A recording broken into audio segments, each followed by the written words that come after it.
I'm asking the bigger question of who am I? Who am I really? My answer is I am God's child. I am that which is born of all that is. I am, as Pierre de Chardin said, a spiritual being having a human experience, come trailing the breath of the ancestors yet, but trailing the breath of the angels, and understanding that because I am connected to the source of all that is possible for me. And what do I want?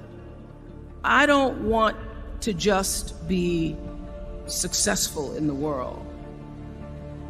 I don't want to just make a mark or have a legacy. The answer to that question for me is I want to fulfill the highest, truest expression of myself as a human being. I want to fulfill the promise that the Creator dreamed when He dreamed the cells that made up me. What do I want? You must have some kind of vision for your life. Even if you don't know the plan, you have to have a direction in which you choose to go. I never was the kind of woman who liked to get in a car and just go for a ride. You want to be in the driver's seat of your own life, because if you're not, life will drive you. Knowing who you really are in this space and time that we embody. That's number one. What do you want? Who are you? Number two, you must find a way to serve. Martin Luther King said that not everybody can be famous, but everybody can be great, because greatness is determined by service. Now, we live in a world where everybody wants to be famous and where we admire people for just being famous. We think being known brings us value. The truth is, all of that will fade in time. Service and the significance that you bring to your service is that which is lasting.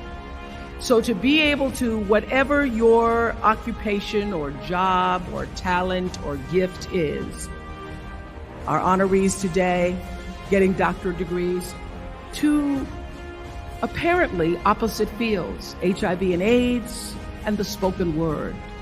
But what they have in common is service, using the spoken word in service to community in the world, using your knowledge and information about HIV and AIDS and medicine in service to the world. And if you look at all the most successful people in the world, whether they know it or not, they have that paradigm of service. Service through medicine, service through art, using whatever it is you produce, your product, as a way of giving back to the world.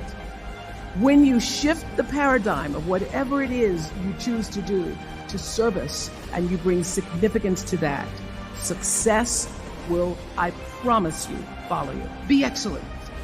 Let excellence be your brand. Everybody talks about building a brand. I never even knew what that was. When people say, you're a brand, I would say, no, I'm just Oprah. What I recognize now is that my choice to, in every way, in every example, in every experience, to do the right thing and the excellent thing is what has created the brand. Years ago, I did an ad for Revlon for an ad they were doing called Unforgettable Women. And what I know is that when you are excellent, you become unforgettable. People remember you. You stand out. Regardless of what it is, you become an unforgettable woman. And that is what we all want. We want to be unforgettable and not forgettable. So doing the right thing, even when nobody knows you're doing the right thing, will always bring the right thing to you. I promise you that. Why? Because the third law of motion is always at work. For every action, there's an equal and opposite reaction. That is so true in all of our lives. Everything you even try to do to me, already done to you. So you don't have to worry about revenge or getting back at somebody, making sure they pay. You just have to do the right thing, and the right thing will follow you even when people don't support it.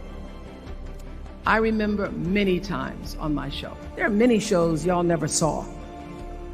And the reason you didn't see them is because I got the last vote. The most important thing I have come to know in doing the right thing and making the right choices is understanding what we talked about yesterday.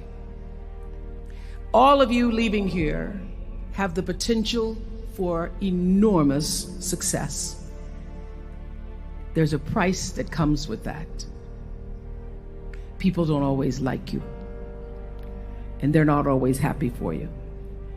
And if you surround yourself with people who are not accustomed to your success, they become fearful, they become scared, because you are reflecting back something to them that they don't recognize. People who want the best for you want you to be your best. So my greatest advice to you is to surround yourself with people who are going to fill your cup until your cup runneth over.